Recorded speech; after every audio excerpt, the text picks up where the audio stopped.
So just remember this, the umbilical vein is the inflow to the baby, and the umbilical arteries are the outflow to the mother. When diseases are present, like hypertension, which will make the spiral arterioles vasoconstrict, then we can expect that the flow in the intervillous space will be low, the inflow will be decreased, and what will happen? Fetal growth requires that nutrients and oxygen delivery should increase further. But if this is not met by the placenta, then the fetus will actually fail to grow. And that is the one which causes growth restriction. I'm not done there. Since the inflow is decreased, look at the book, look at the board. Since the inflow is decreased, the fetus will try to compensate. And the compensatory mechanism of the fetus, because konti lang yung dumadating sa kanya, is to limit the amount of blood going out of the umbilical artery. What is the point?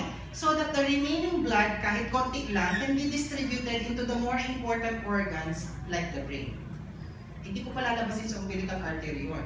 Dapat masupply niya pa rin yung mga important organs ko like the brain para hindi ako kaagad mamatay. So this decrease in the outflow is actually a compensatory mechanism. And how does the fetus decrease its outflow? It is done by decreasing or vasoconstricting the umbilical arteries. Sinasarahan niya, nakukuha niyo ba? Para hindi bumalik sa placenta at yung natitira doon pumunta sa fetal brain. These compensatory mechanisms can actually be observed if we do umbilical artery Doppler velocimetry. Nakikita niyo na ba itong report na ito ng mga sonologists? Pag nakakita kayo ng sawtooth appearance, this is normal. Ibig sabihin, when the fetal heart contracts, systolic. When the fetal heart relaxes, diastolic. Eyes on the board. Even if the fetal heart is not contracting, we can see that there is still flow here. Because the pressure in the umbilical artery is still much higher than that of the placenta. Ibig sabihin dapat mag-drain siya doon kahit hindi nag-contract yung heart. But if the inflow is again decreased, how does the fetus compensate? Sinasarahan niya yung umbilical artery, and this will manifest as an absent or decrease in the diastolic flow.